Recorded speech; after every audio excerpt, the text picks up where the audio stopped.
Joining us now is Rabbi Avi Wiesenfeld. Rabbi Wiesenfeld is the Rosh Yeshiva of Yeshiva Space David in Yerushalayim. He has written a number of Sfarim, and he is also the posek of the Kav Halacha Beis Hora. Rabbi Wiesenfeld, thank you so much for joining us. Thank you so much for inviting me. A pleasure to be here. It's a pleasure to have you, especially because you brought along your English accent, which I appreciate always. So whatever you say sounds intelligent, so it doesn't even matter the content. Rabbi Wiesenfeld, let's talk about bachers, because you have a lot of experience in that. How common is it to see a bacher who is super frum on the outside, but lacking inspiration and connection to HaKadosh Baruch Hu on the inside? It's a great question. It's a common question, and I think it's more common than we think it is. But this is not something new also. This is something that's been going on for a long time. In the Baditcheva, the Heilige Rebbe Levi Yitzchak of Baditchev, once called an asifa and a gathering of all of the Jewish men, women, and children in Baditchev, and he got everyone together in the shul, and he climbed up the stairs and he started screaming, Yidden, Yidden, don't forget, the Rabbeinu Shalom exists. Now you can imagine who was in Baditchev in those days. We're talking about from Hasidish, Litvish, whatever it was, and they were there, but yet the Baditchev understood that it's something that he has to instill within them, because we could be on the outside very religious, very looking religious, but on the inside sometimes we can be very empty. It's a very common thing. I do believe that there's a Mordecai Maral, the Maral of Prague, in Netzach Yisrael actually foretold this, and he actually wrote that according to the divine plan of history, most Yidden, he writes, right? He writes this in Netzach Yisrael. Most Yidden, right before Mashiach, will be irreligious or separated from the real Messiah of their forefathers, and they will make an independent decision to do tshuva and to return back to the Messiah, which I don't believe the Maral is only discussing, the incredible wave of Bali Tshuvas that's coming into the world, which is beautiful, but it also could be the very fact that Yidden are asking this question, and Yidden are trying to get more emistic in that way, because on the outside, yes, as you mentioned, we might look frum and religious, but on the inside, not necessarily. I'll give you an example. This story just happened here in Yerushalayim about 2 weeks ago. There was a gathering for a chizik for women. Happened to be for girls, for women, but I imagine the same thing is true for men as well. And maybe the story we didn't hear by boys, but unfortunately might be true as well. And there was hundreds and hundreds of women that were in this share, in this chizik. And after the show, one of the organizers, who I know the brother who told me the story, said to me that they got a phone call from a girl in seminary, regular girl and a regular from Beis Yaakov seminary. And she called up the organizer and she said, I need to get hold of one of the speakers that spoke, one of the lady Rebbitzins that spoke. It's incredibly amazing chizik. I got so much chizik from it. And one of the organizers says, thank you so much. That's so beautiful. So nice to hear, we organized the show for chizik and you got chizik. And she said, you don't understand. A couple of years ago in America, I actually converted to Christianity, and that's what I do. But I'm in seminary in Eretz Yisrael. Nobody knows about it. Completely anonymous. I'm in the regular Beis Yaakov seminary, and I decided I'm going to go along to hear, these speakers are giving chizuk, and it gave me so much chizuk. I don't know the end of the story. I don't know if she became, religious again. I don't know everything. But there you have a situation which I don't imagine is so common. A regular Beis Yaakov seminary in Eretz Yisrael, American girl who nobody knows is practicing Christianity, but on the outside looks like a regular, normal seminary girl. Now that's crazy, and I can't imagine that's common. But the point is, it's happening. It's there. And I imagine the boys even more so, because girls are much more connected, so it's easy for them sometimes to be more connected to Yiddishkeit, to Torah, to the Rabbeinu Shalom, to Tefillah, to Emunah, for sure. But for a guy, it's much, much harder in that case. In fact, Rav Shlomo Freifeld said one time that we make Birchas HaTorah every single day. What do we say? Asher bocha bonu mekol ha'amim. The Rabbeinu Shalom chose us for nosan lanu es teros, and he gave us the Torah. Said Rav Shlomo Freifeld, in the last generation, it was the second part of the bracha. That was the challenge to Klal Yisrael. In other words, they knew they were Jewish, they knew that they were religious, they knew what the Messiah was. But nosan lanu es teros, it was hard to keep the Torah, it was hard to keep Shabbos, it was hard to keep kosher. That was the challenge. Said Rav Shlomo Freifeld, in our generation, it's the first one. That we are the chosen nation. Who are we? What do we represent? What do we do? That's an amazing, amazing thing. Just tell you one last thing. We have a minyan in yeshiva by us, and we have there's another yeshiva close by. Very, very yeshivish yeshiva. Like, very yeshivish. I'm not going to say the name, it's irrelevant because there's a bunch, so you're not going to know which one it is. But there's one that's a very yeshivish place. They're learning, brisket Torahs and Rambams and Reb Chaim's. Beautiful, studying and striking all day. And we have a bunch of them that come and join our Shabbos morning. Now, our Shabbos morning minyan is not it's not the regular. We sing, we clap, we get involved, we dance. It's a matzav. And somebody once told me that there was one particular boy who came to the minyan and he was told off by another boy in yeshiva saying, how could you go to that minyan? How could you go to daven over there? It's like, he said, you know what he said? It's the first time in my life I actually enjoyed a Shabbos davening. Now, this is a boy that's a frum boy that grew up in the system in a regular yeshiva. And this is the first time that he enjoyed the Shabbos davening. What does that tell you? It's a very common question. To answer your question, it's very common. It's extremely common. It's something that we have to deal with. Certainly that story about the reverse Marano is highly unusual. I just don't think if we name this show From on the Outside, Christian on the Inside, many people would watch it. Actually, it's a quite interesting phenomenon. Absolutely. So what would you say is the reason for this phenomenon from on the outside, but a little bit lacking or a lot lacking on the inside? Is it an Emunah issue? Is it distraction? Is it something else? Is it a technical issue? I mean, you mentioned that it's nothing new. Is the reason the same historically, or are things a little bit more challenging for us? Walk us through. So I definitely think there's no question. You mentioned distraction. There's for sure a lot of distractions, a lot more now than we've ever had. I don't want to blame it on technology. I don't want to say that the problem is the internet, the problem is the smartphones, even though, yes, that's a lot of distractions and it's a lot of problems. I deal with this almost every single day, many times during the day, about technology, about all the things that comes together with it. I don't think that's the problem. I think that we're, like I mentioned, it's not a new phenomenon. It's something that's always been there. And I think the fact that we're asking the question is amazing. And I'll tell you why. I believe that this is a huge problem. I believe it's a worldwide problem. But I do also believe as well, and this is something important, that the system, and I don't want to bash the system because the system is working wonderfully.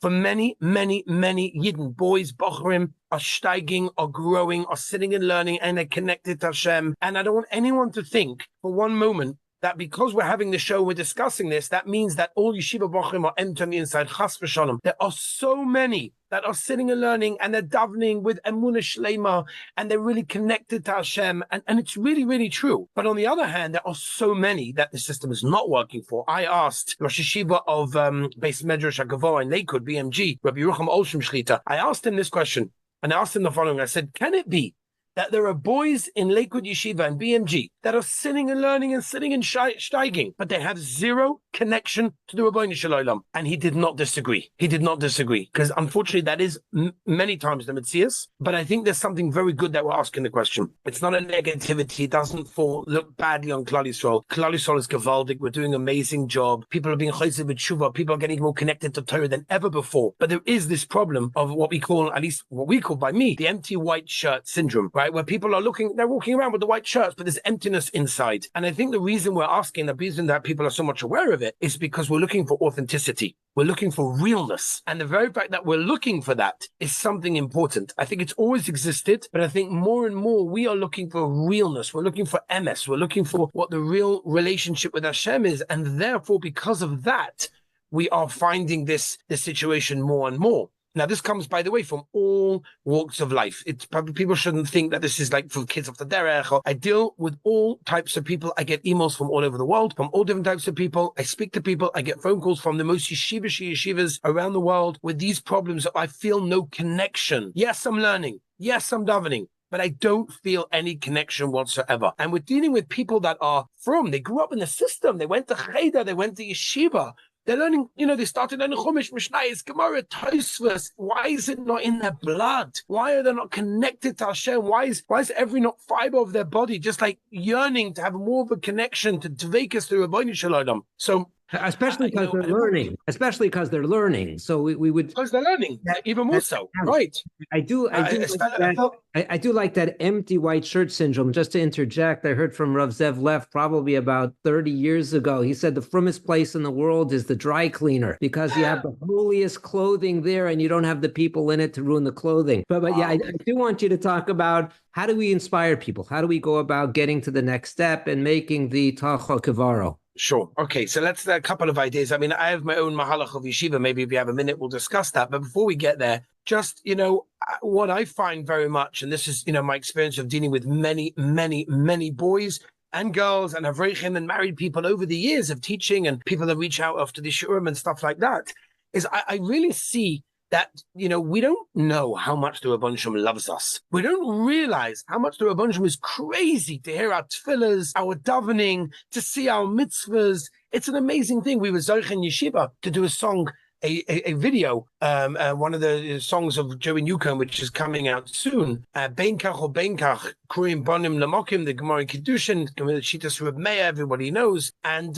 he asked me, why are you so interested? Like, why would you do this? Take the whole yeshiva up to Tveria, went to Reb Meir's Keva, we danced, we farbreng. That was amazing. Beautiful experience. And I said, because I believe that this is a message that Klal Yisrael need to hear. And the Bochum specifically, Beinkach or Beinkach, Bonim Lamokim, the Gemara tells us we paskin like Reb Meir over here, even though generally we don't. But over here we paskin like Reb Meir. Why? Because Klal Yisrael have to know, wherever you are, whatever you're doing, HaKadosh Baruch Hu loves you, He cares about you, He wants to hear from you. I find so often that the boys who are empty, the boys that are struggling, even on the inside, on the outside, no one knows it. I deal so many times with, the parents who are like, I don't understand what's going on, because they're not in tune with what's going on with the kids. I stand there by the chuppah of Talmidim. I know often much more than the parents know. These are the most sensitive souls. And often they grew up.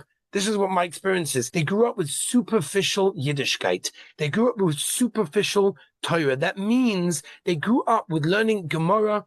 And Gemara is beautiful. Gemara is our yesod of everything. The Gemara is the meat of Yiddishkeit. It's the main course. It's what we have to do. But if they only learn Gemara, the problem is they often look at the world. They see the Rebbeinu Shalom doing things. They see the events of the world. And they also, Kaviyachol, see the Rebbeinu Shalom's angry face. When you see the Rebbeinu Shalom's Kaviyachol angry face, it doesn't reflect good over the Yiddishkeit. And therefore, there's no connection to that Rebbeinu Shalom. Why? Because he's got an angry face. He's doing bad things. It doesn't make any sense. I find what we need, and I guess we'll discuss yeshiva if you want, is people have to learn Pnimis HaTorah. Pnimis HaTorah is the heart of the Rebbeinu Shalom. The face is the Gemara and everything else, and we need that. It's important. Not putting that down for a second, but we need the Pnimis HaTorah, and I don't necessarily only mean Chasidus. Chasidus also, but it could be also in the Litvish Torah. You learn the Tanya, you learn the Nefesh HaChaim. It's the same thing, but you have to learn the Pnimis HaTorah. You have to understand the Rebbeinu Shalom. I have boys in yeshiva learning this. It's incredible. A father once emailed me, how can you suggest to my son to learn Tanya? It's not our family mahalach. I said, I don't know what that means. It's not your family mahalach. Do you not want your son to get a relationship with Hashem? It used to be when you learn Baba Kama and you learn Kiddushin, you could do it. Just like before pre-Rabbi Sol Salanta, they didn't need Musa Sforim necessarily or Musa Sedorim. They had it in the Gemara, Victor Miller said. In the Gemara they learned Musa. Now, we need Pnimis HaTorah. We need it more than ever. We need, whether it's the Vilna Gaon, whether it's Talmud Devorah, whether it's Tanya, Lukutim Aran, doesn't make a difference. You need to learn about how the Rebbeinu Shalom works, how much He loves you. And I believe if we do that,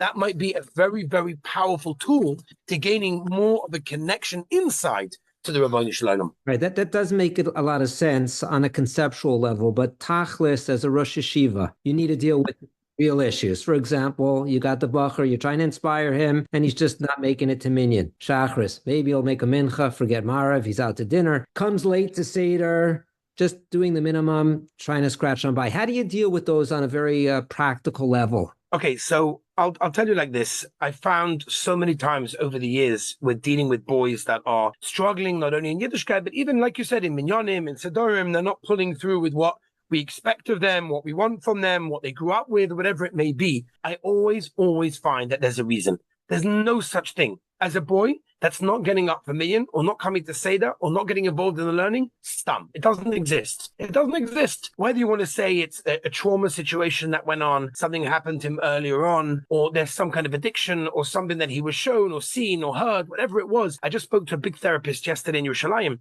about one of my boys, and he said to me that he dug deep to when the boy was 5 years old. He went all the way back, and this was a boy he's a frum boy, good family, wonderful parents. You don't look at it, no broken situation over there, and he's struggling. Not so much in Yiddishkeit, but some of the things that Yiddishkeit require of him. And there's so much there. But Rebbeim will come to me sometimes and say, he has no interest in share, or he's addicted to his phone. And they will say, hold on a minute, do you know why?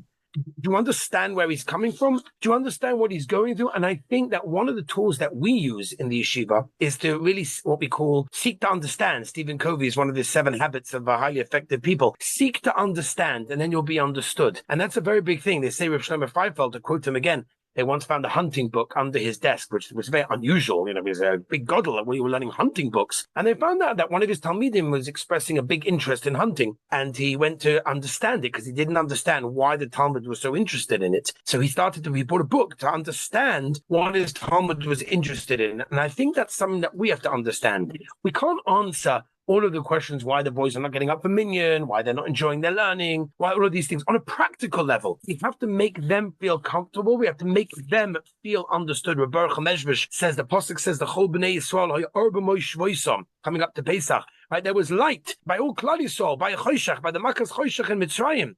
Said Rebbe Mezhbish, when a child is b'moy shvoisom and is in his place, he feels good, he feels comfortable, then he'll be able to succeed and have the aura and have the light. That, in a very practical way, is what we do. Number one, is we make them understood. You learn the Chinuch, for example, Mitzvah Kuf Yates. He talks about how we have to understand and make Yiddishkeit sweet by giving them reasons. That's something also that's very, very uncommon as well. But we also do things in incentives. I'm a very big believer of positivity. It's not my chiddush. This is something that, many Gedolim have already, given us this wonderful formula of giving, incentives to the boys. And what we do in yeshiva is when people ask me, like, how do you deal with, davening and learning when they don't get up? I like to do things in a positive way, not in a negative way. If a boy's coming to Shachris because the mashkiach or because the Rosh Yeshiva is watching, that's fake. It's not real. I don't want that. I don't want you to come to Shachris because I'm looking or because you're going to get in trouble. That's fake. It's not real. I want you to come to Shachris because you want to come to Shachris. And therefore, we in Yeshiva make a lot of incentives. We just finished our big incentive now. We went to South Africa. The boys worked 13 weeks solid to be able to make the trip. It was incredible. And it was an amazing thing. I spoke last night to a rabbi in YU, in Yeshiva University in America, and he told me that he changed his mahalach. He called it the Rabbi Wiesenfeld mahalach. He's doing now incentives. He changed the whole thing to incentives because he heard about the incentive we do in Yeshiva. He said, you cannot imagine the success that he had this year compared to other years as well. I believe that we have to, number one, show them that we understand. And it means really, no, not fake. We be'emes want to understand them, want to understand when they're coming from, dig deep to what they're going through, what they went through. When you show them that love, you show them the respect, then it shows that you're interested. And then they're interested in the Yiddishkeit that you're trying to offer as well. It's real. In Yeshiva, we offer real open relationships, real connection to Torah, Geschmack in Yiddishkeit, a focus on halacha, a focus on hashkafa, a focus on emunah, on tefillah, on connection to Hashem in a real way. And Baruch Hashem, we can I know her. How's the Hashem seeing amazing results? Let me ask you another practical question. That was getting on time to davening and Seder, etc. That's getting them to do the positive things. And you said we need to understand their challenges and we'd also give them incentives. But how about on the downside? If you see that there's a boy and he's involved in vices, he's going out and he's drinking. He's looking at inappropriate material on his phone. He's spending a lot of time smoking or smoking at all, depending on the policy in the yeshiva. How do you deal with those downside issues that are really deleterious to health, deleterious to their emotional health, the religious health? Do you address it dead on, directly on, or are there other ways that you deal with it? Okay, so impossible to answer on a broad level because I'm sure there's many people listening on different levels and different situations and environments and upbringings. But based on my experience with dealing with the boys that I've dealt with for Baruch Hashem years and years and many kids, and not only from my yeshiva, like I said, also from around the world, from the most yeshivish to the most not yeshivish, Hasidish, Litvish. It's irrelevant the environment they grew up in. No one is immune from what you mentioned just now. The first thing is to understand where they're coming from and to realize that there's a reason that they're doing it. No child wants to look at pornography. No child is going out drinking stum. It doesn't exist. And from my experience, there's always a reason. There's a trigger. There's a comfort that they're trying to get. There's a security and safety place that they're trying to reach, which they haven't reached so far. They're running away from something. There's all different reasons. And I try very much to sit with the boy. And like I said, in yeshiva, we very much encourage an open relationship with the boys. I always tell the boys, you want to have a relationship with anyone, you need to be open, whether it would be your boss, whether it be your roommate, whether it be your rebbe or your wife. You've got to be open. It's very, very important. And the boys know, Baruch Hashem, that we don't judge them and we don't make, any sort of assumptions based on what they're doing. And we love them and respect them for wherever they're holding and whatever they're doing. And I encourage them to be open. So the first step is to be open. And I encourage that because I believe that's the first step in getting back on the right direction, is to be open with yourself, understanding why you're doing what you're doing. That's number one. Number two is to understand, to discuss pornography, how bad it is and how osir it is in Shulchan Aruch. We don't need to do. I mean, I give shiurim and classes on it, Shovavim time. We discuss it in a much more explicit way, but they generally don't need to hear that. There's no reason to tell a boy that it's osir. He knows that. That's not the pshat. But it is to sit with him and explain to him how bad it is, whether it's the drinking, whether it's the pornography, and other various things that he might be doing, to explain to him on a practical level how it may be affecting his future is very, very important. And I very much believe that if a boy knows that he's hearing that from someone he loves and someone that loves him and someone that respects him, and I've seen this, it helps tremendously. It really, really, really works. We don't have, most of these kids are what the Chazon Ish, maybe we'd even call it Tinnik Shenishba. Tinnik Shenishba, according to the Chazon Ish, is anyone that never got the time, that no one sat down with them to explain them in a real way, not in a fire and brimstone. It's Asa, you're going to Gehenna. Yeah, they've heard that already. It doesn't work. It's not what the generation needs to hear. It's not what's going to work. It's not going to bring them back. What's going to bring them back is a real love and respect. When you really appreciate them and you understand them and you want to understand them. I have a boy that doesn't show up to davening, and I sat with him and I asked him, why don't you come to davening? And he said to me, what do you mean? I'm so connected to Hashem. I'll go to the Koisel and I'll cry to the Rabbeinu Shalom for an hour. Davening, I just can't do. And sometimes that will be on different levels with different boys. They never got explained the godless of what it means to daven, or what it means to not look at things that you shouldn't be looking at, and all of these things. And it's important, and I'm not saying this is in place of structure. We need to give rules and regulations, and no one should think that in yeshiva you can do whatever you want, and it's okay, we love you, whatever happens. Avada, we do. But the structure, and children need structure. They strive for it.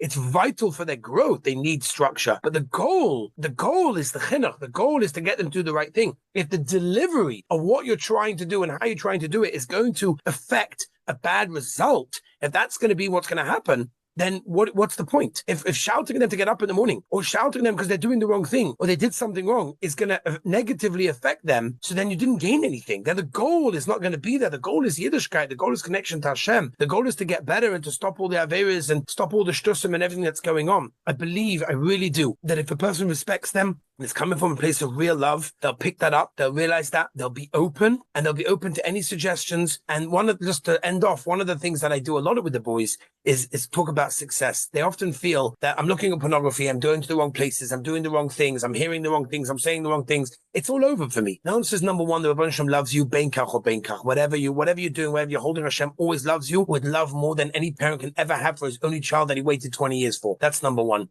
And number two, I always explain to them, success breeds success, meaning celebrate the small successes. And I do this a lot with the boys that are struggling with pornography and other addictions. And again, these are not boys from my yeshiva. These are boys from some of the most yeshivish places that I get phone calls and emails about. And I tell them to do this. Make a little bit of a success. Try, wait 5 minutes, wait half an hour. If it works, buy yourself an iced coffee, do something great. Success. And then that will breed another success. And you'll see that slowly but surely, you'll get to see the results. I've had boys sending me and men sending me emails saying that Baruch Hashem, they're completely clean, their lives are different completely. I give that over to the boys and it helps tremendously. Tremendous, really tremendous. Speak to their souls, speak to the neshamas. Yeah.